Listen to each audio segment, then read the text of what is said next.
Namaste and welcome to another short reading of an excerpt from Vashishta's Yoga. The excerpt I've chosen to read today, Sage Vashishta is sharing a story with Sri Ram of an actual meeting with the Lord Shiva. He also points Ram to the formless reality, and clearly describes to him what true worship is.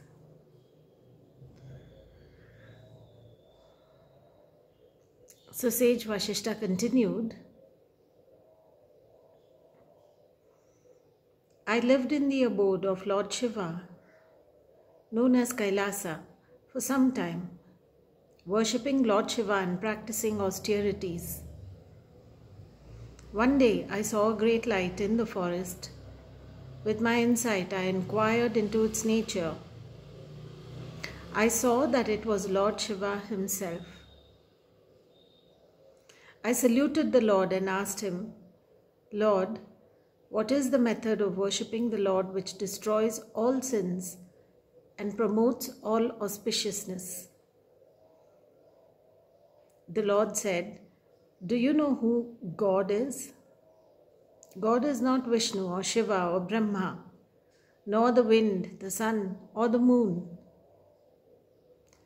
nor the Brahmana or the king, nor I, nor you, not Lakshmi, nor the mind or the intellect. God is without form and undivided, not in the objects.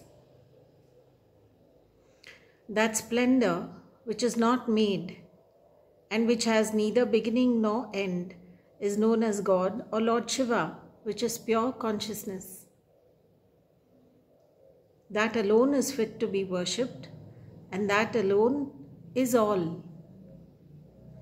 If one is unable to worship this Shiva, then he is encouraged to worship the form. The latter yields finite results, but the former bestows infinite bliss. He who ignores the infinite and is devoted to the finite abandons a pleasure garden and seeks the thorny bush. However, sages sometimes worship a form playfully.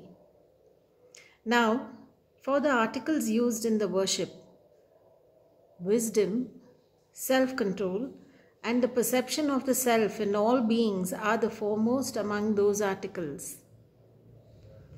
The self alone is Lord Shiva, who is fit to be worshipped at all times with the flowers of wisdom. Indeed, only the infinite consciousness or Chidakasha, which alone exists even after the cosmic dissolution, exists even now, utterly devoid of objectivity.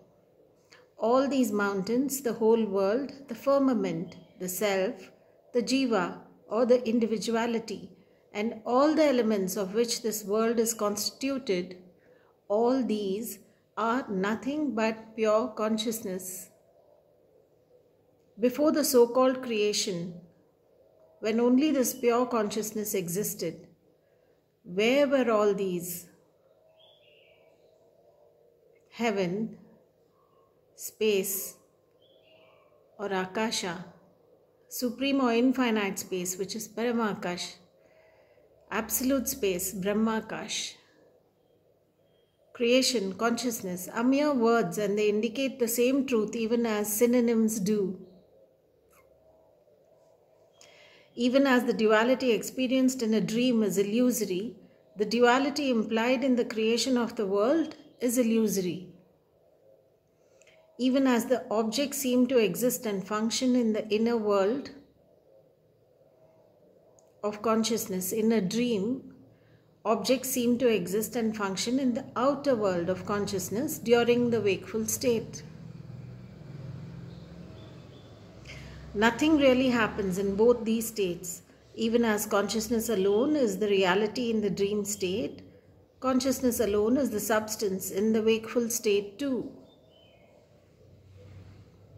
That is the Lord, and that is the supreme truth. That you are, that am I, and that is all. The Lord continued, the worship of that Lord is true worship, and by that worship one attains everything. He is undivided and indivisible, non-dual, and neither fashioned nor created by activity. He is not attained by external efforts. His adoration is the fountain source of joy. The external worship of a form is prescribed only for those whose intelligence has not been awakened and who are immature like little boys. When one does not have self-control, he uses flowers in worship. Such worship is futile, even as adoring the self in an external form is futile. However, these immature devotees derive satisfaction by worshipping an object created by themselves. They may even earn worthless rewards for such worship. I shall now describe to you the mode of worship appropriate to enlightened people like you. The Lord fit to be worshipped is indeed the one who upholds the entire creation, who is beyond thought and description, who is beyond the concepts of even the all and the collective totality. He alone is referred to as God, who is undivided and indivisible by space and time, whose light illumines all the objects, who is pure and absolute consciousness.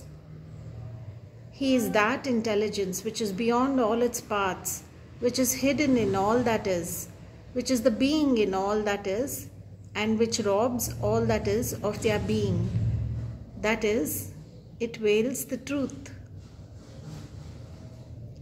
This Brahman is in the middle of being and non-being. It is God and the truth that is indicated as Om. It exists everywhere, like the essence in a plant, that pure consciousness which is in you, in me, and in all the gods and goddesses alone is God. Holy One, even the other gods endowed with form are indeed nothing but that pure consciousness. The entire universe is pure consciousness. That is God. That all I am. Everything is attained from and through this. That God is not distant from anyone. O Holy One, nor is He difficult to attain. He is forever seated in the body, and He is everywhere like space.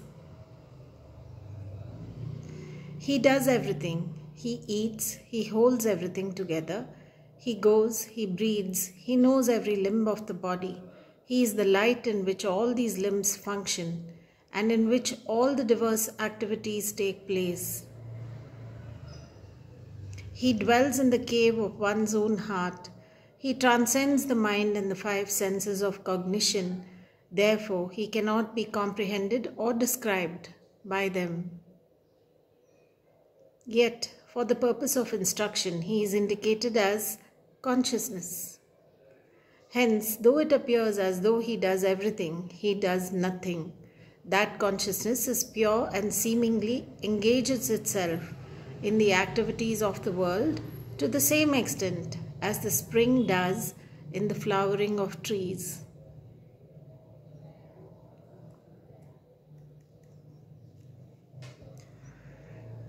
With that, we end today's reading of an excerpt from Vasishta's Yoga. Thank you. Bye-bye.